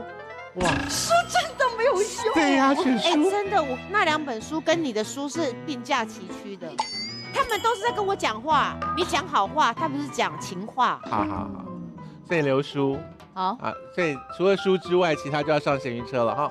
啊，所以甜甜会有一些她的记忆有关物品，她愿意很慷慨的送到闲鱼上面去，让他们找到新的主人。我是觉得女生有打扮自己的自由，但是我更想要看到的是，女生用不同香调的香水带不一样长度的睫毛，是为了让自己觉得舒服，是为了取悦我自己，而不是为了取悦男性。其实我觉得是这样的哈，就是你穿什么或者用什么这个东西，你要看你跟男性之间的这种状态，到底谁是甲方或者谁是乙方。如果说脱单不是小甜甜的必备选择的话，那么 OK 没有任何问题。但是恰恰就是这个里面的小甜甜，她必须想脱单，那没有办法。因为这个时候你是乙方，你跟男性首先你就没有把自己放到一个平等的位置上，这是他的问题所在啊。接下来我们要去看凯乐的家，凯乐家也有一些为了感情准备的东西，对吧？有。好，我们来看。我平常没有工作的时候，就喜欢待在家里，然后坐在客厅看电视，因为我本身是一个宅女，然后我就会跟我的狗玩。啾啾来，来这边，好乖哦，它会很多才艺哦。躺进去，好棒，变。成功了。OK， 女生的皮肤非常的重要，所以我托小甜甜帮我去冲绳扛回来这个灯，可以让你的皮肤变得不那么干燥，不要老化，还可以美白。再介绍一下我的客厅的另外一个角落。这个角落我觉得很疗愈，就是我收集的一些娃娃公仔。男生看到女生有在收集这些东西的时候，他们就觉得这个女生很特别，好像跟我们是同一个频率的，所以这些收藏呢，对我来说非常的划算，就是我本人也喜欢之外，也可以搭起一个友谊的桥梁。男生看到就会觉得说，哈，好像跟他有共通的话题可以聊。这个很可爱哦，它叫做30天的快乐挑战。这是我本来想要送给男朋友的礼物，但是后来就分手了，还来不及送，所以我就自己来挑战了。我已经挑战了差不多20几天。凯乐啊，既然是前任的东西，留着它还有什么用处呢？每次玩它的时候，不会触物伤情吗？这就是我的衣帽间，空间很小，所以看起来很杂乱，但是乱中有序。我要找什么？衣服啊、帽子、鞋子、包包我都找得到。那如果要跟男生出去呢，我就会选择下半身失踪，下面就穿一个热裤，球衣也可以下半身失踪。除了球衣、T 恤之外，你以为没了吗？衬衫也可以下半身失踪。而且不知道为什么，好像男生蛮喜欢看女生穿衬衫的，就会有一种女朋友偷穿自己衣服的错觉，他们就会觉得好性感哦。除了衣服之外呢，还有包包，这些呢就是我老板小猪哥，我生日的时候会送我一个生日礼物。老板谢谢你，我会好好努力工作的，加油！然后呢，我平常包包里会带什么东西呢？女生一定要有就是护唇膏，为什么呢？因为女生的嘴唇千万不能干燥龟裂，甚至脱皮，男生看到就会觉得怎么会这样？所以呢，我选择这个护唇膏，除了可以滋润之外呢，它还有一点点变色的感觉，你就不用再擦口红啊或唇蜜。接下来是我收藏的高跟鞋。天哪，凯乐，这么多高跟鞋都可以开一间鞋店了呢。不过这么高这么细的跟穿起来难道不会痛吗？想必这里就是凯乐的卧房了。这扑面而来的粉红色真的是少女感满满呢。床单都是选粉红色的床单，上面还要有小花。讲讲，据说放牡丹花图可以让居住在这个卧室的女主人越来越漂亮，是不是很有效呢？你觉得？凯乐美好的爱情和好看的面容，不是靠这些牡丹图摆件就能得来的喽。但是你们不要以为我只靠一些物品，我本身也是有在充实自己的，所以我有在看书。这样，31个恋爱必胜守则。你们俩真的是一样的。但是交到男朋友之后，就把书里面的内容都忘光光了。所以我给自己一个期许，就是我希望我下一段感情，我可以记得这31个恋爱必胜守则，能够把自己嫁出去。交！凯乐星球大战玩具和30天快乐挑战盒，真的会对你找男朋友有帮助吗？感觉这些东西都是随便玩玩的，并没有对恋爱有什么实质性的帮助呢。我们今天就把凯乐的星球大战周边玩具30天快乐挑战盒拿到现场，让大家来评判一下这个物品到底该不该被断舍离掉吧。加油吧！你有没有觉得刚刚这支影片渐渐的步入一个疯子的状态？就是前面还挺开朗，到后面越来越小声后，就拿出一本书来。所以你们都相信书的话哦？就是重点，就是一模一样，我都做到了。他房间有牡丹图，牡丹图那个蛮可怕的耶。不会啊，它就是你从哪里能够找得到牡丹图这个东西？网络上啊，对，列印，把它列印出来就好了。没有，它就直接连框都裱好，非常的方便。其实你觉得凯乐跟罗志祥在一起多久啊？那都假的。凯乐，你知道？假的。凯乐，你知道你跟罗志祥有绯闻吗？有，可是是假的啦。我跟罗志祥也有，因为对，因为真的很多人都说我跟周扬青很像，因为你知道有人把我跟周扬青的照片合在一起，我说过去，然后他们就下标，活着就有希望。哎，我知道你为什么真的一直单身了。为什么呢？你真的天天都在做梦。所以凯乐，你有幻想过跟他在一起？以前有，很小的时候。那就是有啊。后来我发现男生要主动会对这段感情比较好。女生如果主动，男生会不珍惜，是这个意思吗？通常结果会比较不好。其实他主动，结果后果很好哎。就他主动后，罗志祥就送他包包啊。然后就牵他了。罗志祥每一年都送他一个包包哎。生日礼物啊，老板送我的。哎，好好哦，这种老板真的。哎，我老板我生日的时候送我们公司开的奶茶店的优惠券。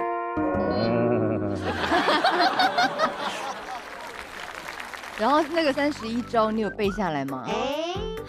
我每次在看的时候都觉得说，哦，原来是这样，都觉得获益良多。可是，一没看就会忘记。你刚分手的那个男生，那个生日把你分手的那个男生，对，你有用书里的招数对付他吗？就是跟他分手以后，我觉得我要就是反省，我要检讨到底为什么会失败，所以我就去看那种书，然后里面就会告诉我一些事情。所以你总会记得一两件吧？书里面记得什么？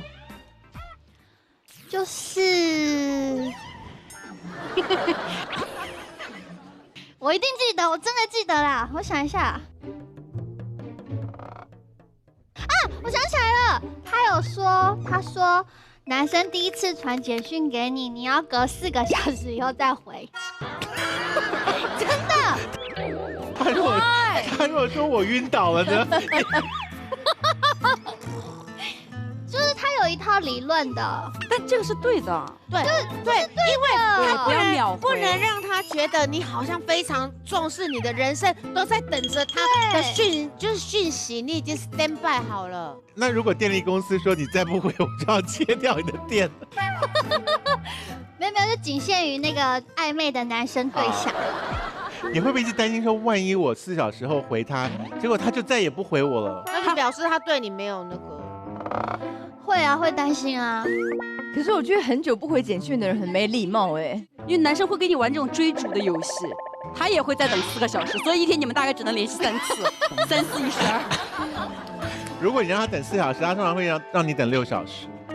有可能，我觉得30分钟就可以了吧？如果有空的话，说是这么说，3秒钟我们都等不了。对，我觉得你要换书，因为我那本书是写说，是你要回的话不能够太多。这个我同意，永远要让人意犹未尽。他会期待想要跟你聊天，这是永远的招数，就是不管是回信或者是约见面，都要让对方觉得怎么这么短时间。啊，对，所以讲电话的时候你一定要先挂掉。What？ 就是他那个，可是你要说再见，不能直接。话还没讲完，说，哎，我跟你讲那部电影哦。然后奶奶说，哎，这个人很不礼貌啊，我话还没说完。对，完全用错方法。去餐厅吃饭也要先跟人家讲好要走，不能就消失不见。就吃完沙拉就消失，一落跑。对，让人家意犹未尽很重要。讲一个真正的交战手术啦。就是跟男生一起的时候，可以发现说这个男生对你有没有兴趣，就是从他的眼睛跟眼神。可是我看到男生看到我说，到很空洞的眼神，所以我就喜欢抓娃娃的那个人，眼神真的很空洞。我跟你讲，他没有专注在看你。对啊，我看那几本书，其实他就是在等于有点教学，看有没有这些迹象，就可以知道这个男生对你有没有意思。好，问你，嘉乐如果跟你换微信的话，你会换吗？好啊。我是说他是你想要交往的型吗？大学生可以聊天啊。学生呢？学生。哎，活到老学到老啊。我知道，我是说会不会话题的集合重叠程度很低啊？不会啊，我聊得很广的。你学什么的？啊，表演。那我们来表演啊。那万一他那个需要一些帮助的话 ，OK 啊，他最乐意了。他最近他很喜欢帮助。对，你学费都缴完了吗？他真的很大方哎。他喜欢帮人家交学费吗？没有，我前阵子呢，我就遇到一个男生，然后我就很喜欢他。我后来表白啦，他就跟我讲说，他现在以事业为主。他说等我喜欢你的时候，我再告诉你。然后我就觉得哦，那就是有希望。怎么会有希望？这就是你去应征工作，他们说你不要打电话来，我会打电话给你。可是他是说我现在不想谈恋爱，但我想谈恋爱的时候，我会告诉你，就表示说你还是有机会的。那后来他就跟我讲他喜欢什么东西，他就说你可以买给我吗？然后我就说那这样子的话我可以得到什么好处？他就说那我可以叫你贤内助。那我就觉得哇，那我就觉得好开心哦，所以你就买了吗？凯乐，这是真的吗？这是真的，然后他就为了贤内助这3个字花了超多钱，不然他早就可以买。然后那个时候他就你说多到可以买房子的钱吗？台币的。就是从乔丹的限量球鞋、刮刮乐球鞋，请他出国，然后跟他要出国。你请他出国的时候，不就可以一起旅行吗？可是他跟我讲，他不方便带我去啊，因为他你什么东西啊？当我们给他机票的时候，他会说你真的很棒哎。他就是这样子，有摸头吗？有摸头，有摸头。后来他就说，那如果我跟你讲，我愿意跟你在一起，那你房子的名字写我的名字，你 OK 吗？这是真的，这是很贱，这是真的。我还问他，你还问他，代表说你有在考虑吗？他就说那这样就可以在一起。然后我就问他，这个他知道，对，这是真的。你智力有问题。然后后来你就跟他提分手了吗？没有，他就没有跟我在一起啊，因为他不给他房子啊。对，后来就没有，后来他就不理我。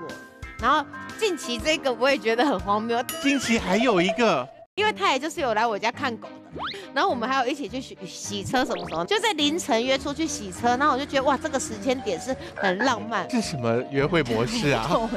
然后他也会来我家，然后来我家就是会聊天这样子。重点是这段时间下来，他就是叫我买保险啊，他就新签了一个保单，对，然后那个保单就是最贵的。他是保险业务人员，对，他只是为了要叫你保险，对，就买一个最贵保单也是，然后就消失了他。可是起码保险有用吧，以后对，就真的保单，但也没有跟我在一起。因为后来我就问他，他就说不是你的问题，是我的问题，我不知道为什么我失去了恋爱的能力了。然后真的，然后我就跟他讲啊，大家都会被你逼着讲出一些很厉害的话来。我就问他，你知不知道我不需要朋友，我要的是男朋友。他就说，那我没办法。然后就。但保单已经签完了，保单已经签了，因为他在过程中来我家那几次，其实一次是来要印章，一次是来拿我的双证件，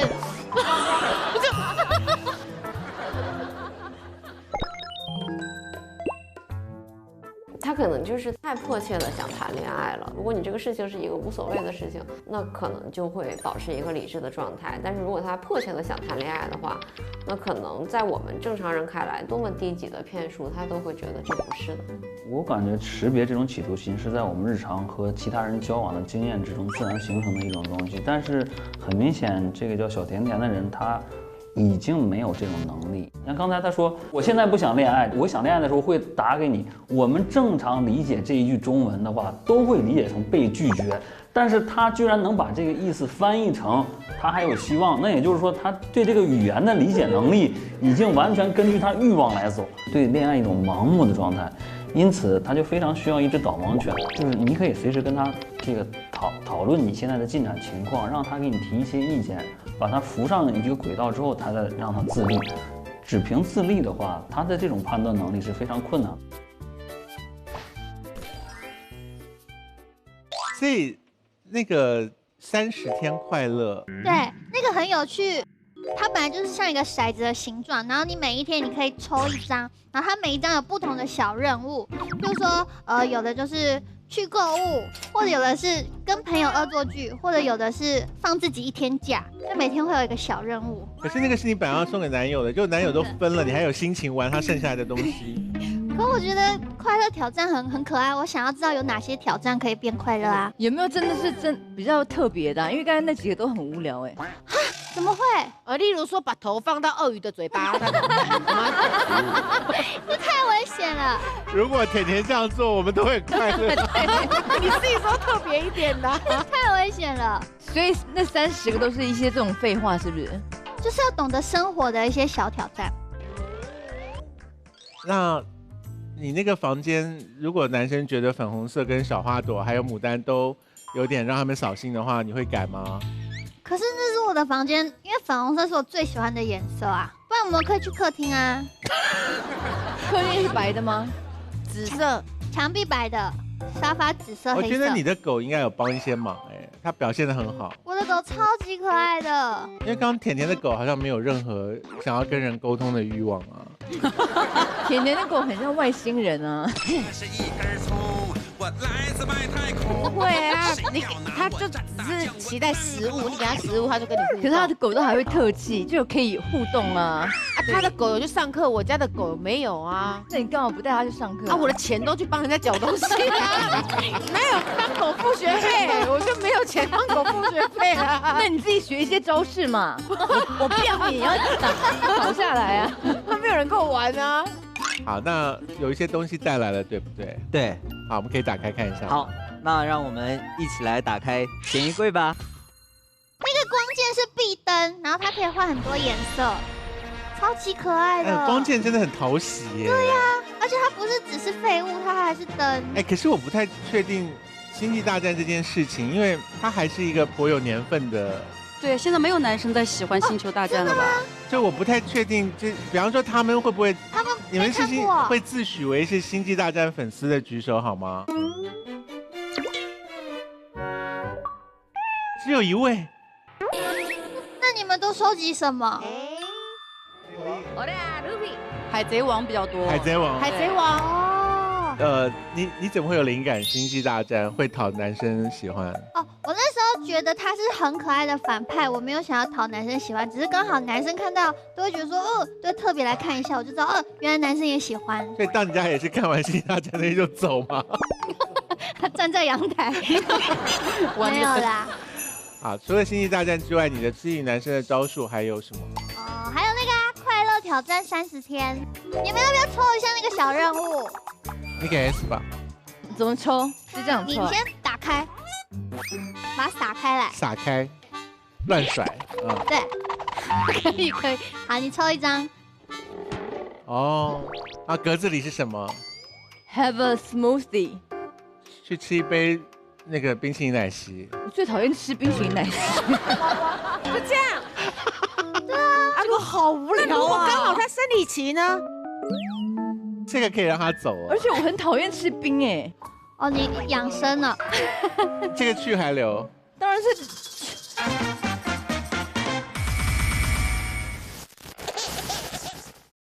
一定会有某一个人喜欢这种简单的快乐。买乐的这种状态还是对的，就是他本来很理性的想这个问题，突然一到恋爱的时候全都忘掉了，这是一种正常的状态。那也就是说，谈上就是谈上的，谈不上就是没谈上，那就刚好是我命由天不由我的这么一个状态，应该算是。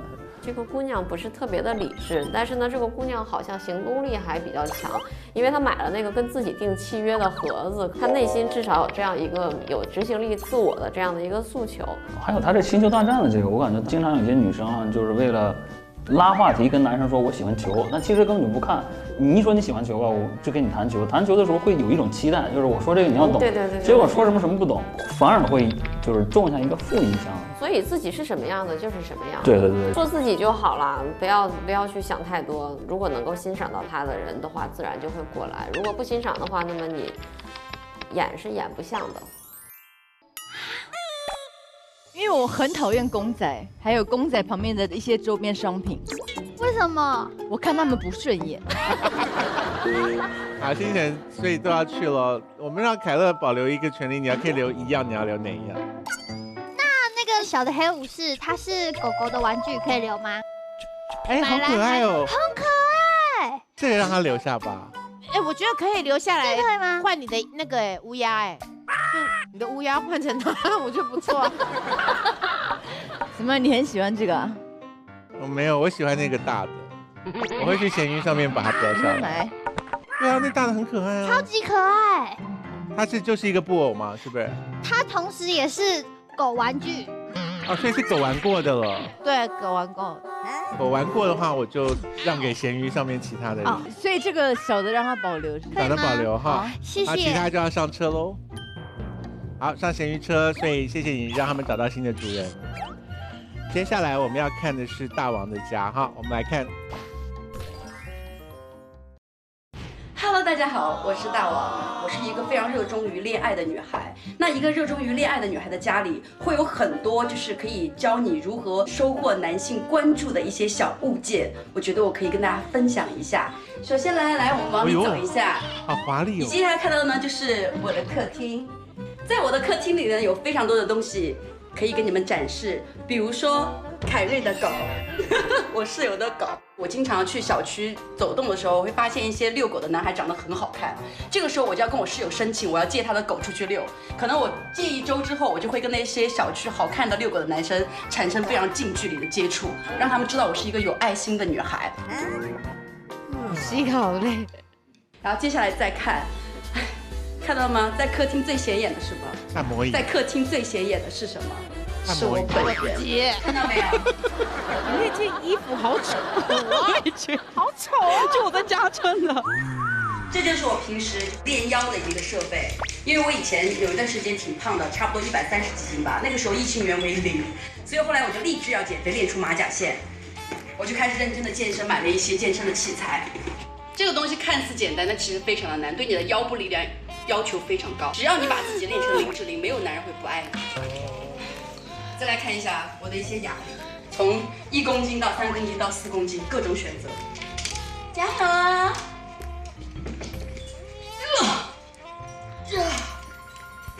看到没有我的肌肉？有没有？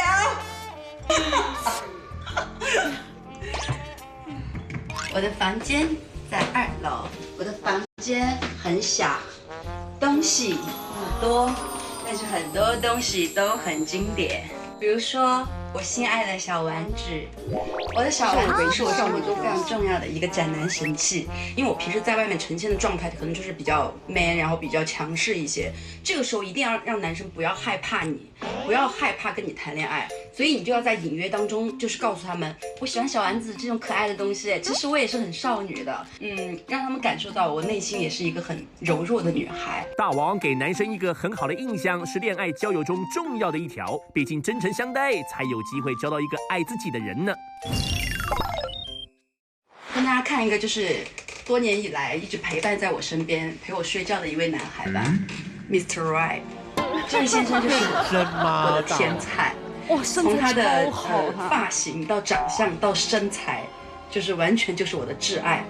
然后每天晚上我可能就是睡前的时候会跟他聊聊天说说话，给大家看看他的小秘密。真的做的非常的逼真。我曾经交过，就是有一任男友，就是跟他长得一模一样，就是按照这个原型来找的。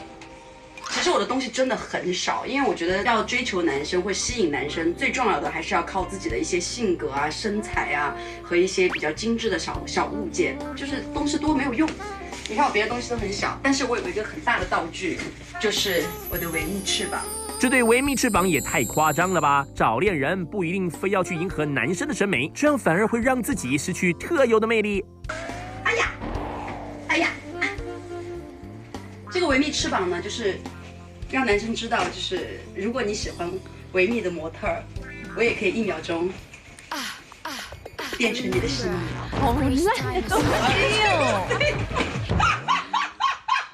我家的空间有点阻碍我走秀。卡住了。好蠢！我下面来给你展示。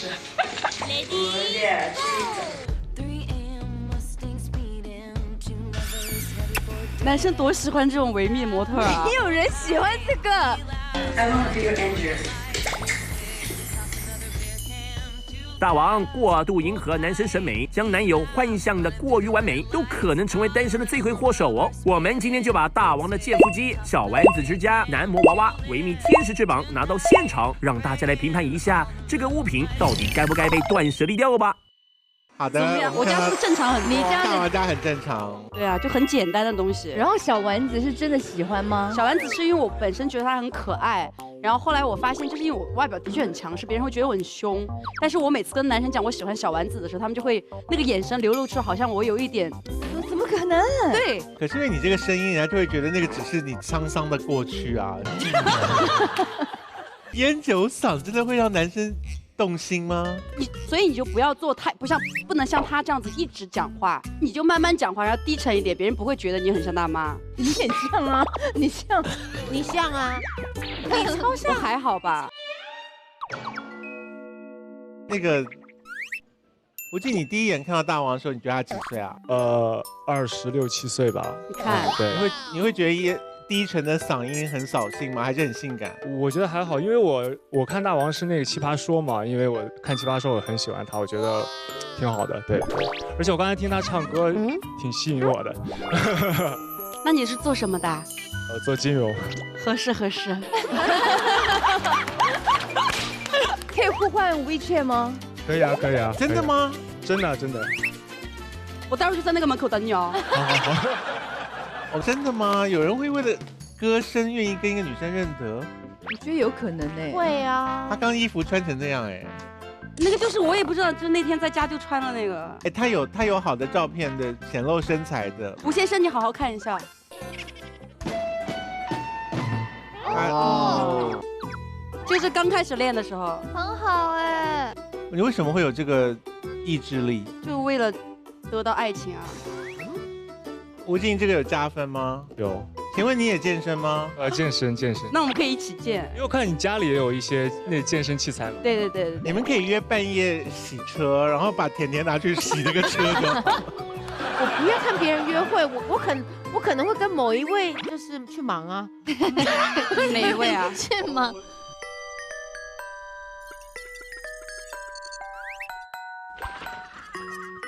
为什么你们每一个不要往后看？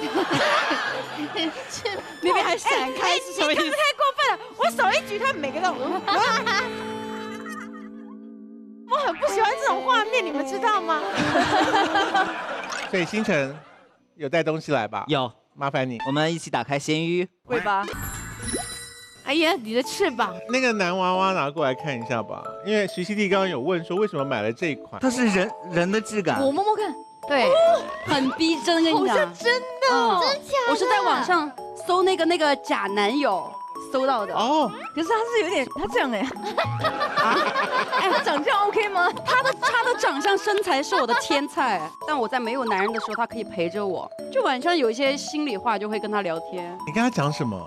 就是把他当成男朋友，然后就是跟男朋友的对话都会跟他讲。吴先生，你肌肉有练到这样吗？没有啊。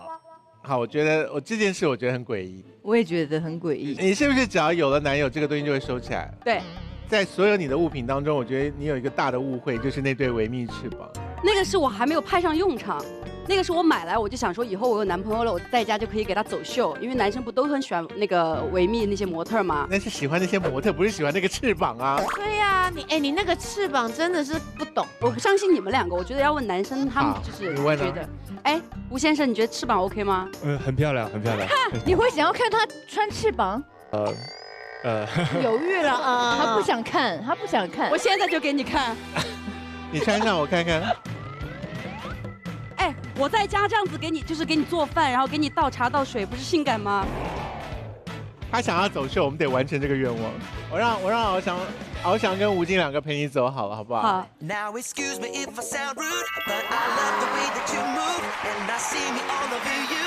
他就是喜欢这个调调啊！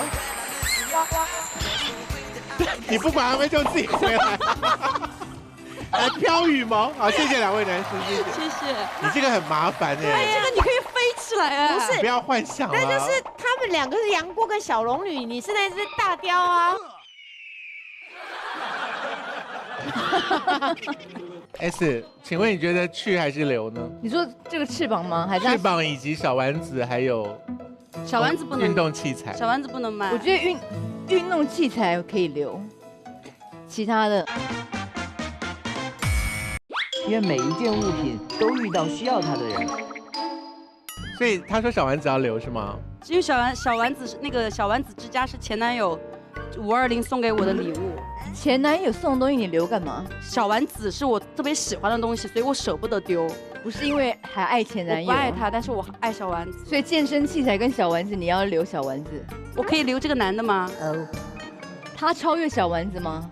哦，好难选啊，他跟小丸子。他陪了你很多年。对，我觉得你可以换了，因为他眼睛看的位置真的不对。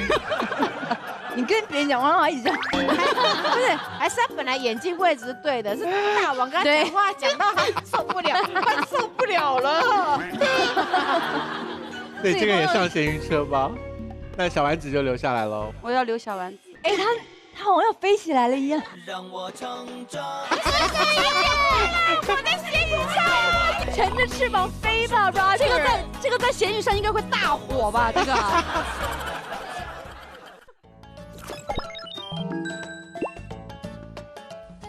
我就是觉得他对于异性的需求理解的太浅层了，还停留在一个就是视觉和这个性吸引的这样一个层面上。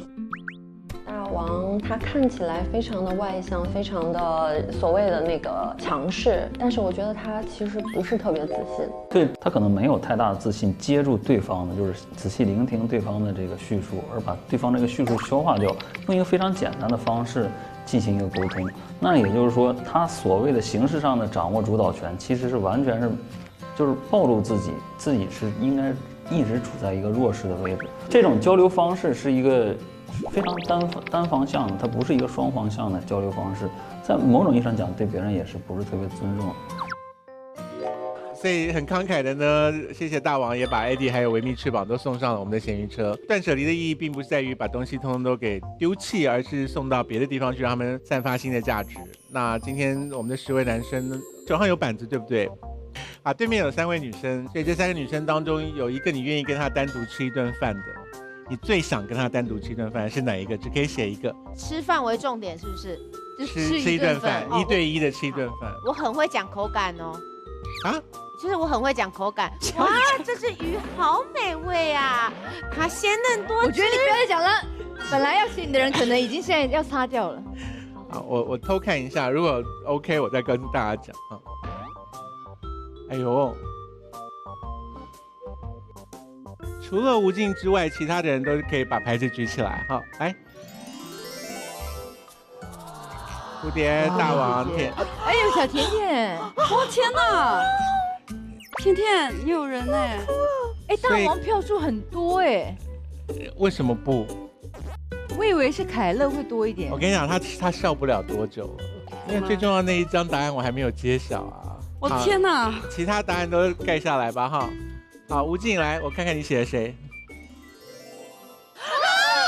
你说的真的假的？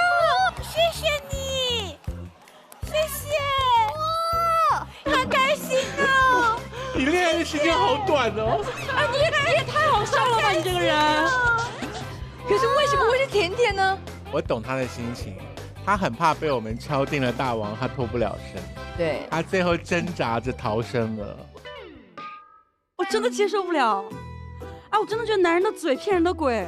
你不会，你现在这么投入，你刚刚真的相信了吗？我真的那一颗心痛了一下哎。可是你很多票哎。我不在乎别人，我看不见了已经。甜甜现在很得意，可是我有票哎。你现在嘴角上扬干什么？而且就是跟我对冲的2个都是我的。啊，对，大王，我觉得有这个结局刚好很适合现在你的心情，因为我们接下来就要进行一个时刻，就是要跟所有的东西道别了。你就断舍离一下你刚才的依恋吧。好。每隔一段时间，我们都会看到这样的报道，不管是在北欧，然后在日本，然后在美国，然后在中国，然后都会谈论这个单身群体的话题。好像单身真的已经形成了一个规模，然后这个比重还不小。单身它真的是问题吗？我认为它还不是问题，我认为它真的就是一个选择。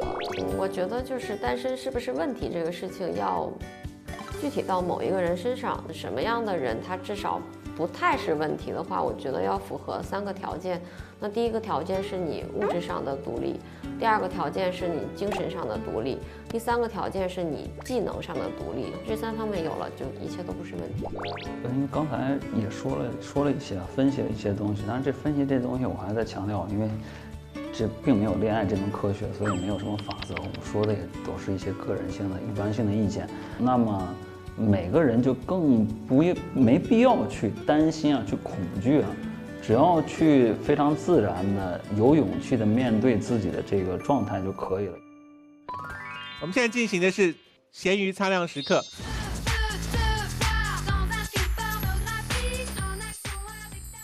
好，你们会有一个卡片呢，要写一下你们对这些物品的感想，或者是对他们新的主人的祝福，然后也可以签上你们的名字，这样他们在写明会得到更多的注意。请我看看甜甜写什么。谢谢你们的失去，让我换来新的幸福，写得很好。对，凯乐写的是谢谢你们曾经的陪伴，然后大王写的是再见了我的爱情。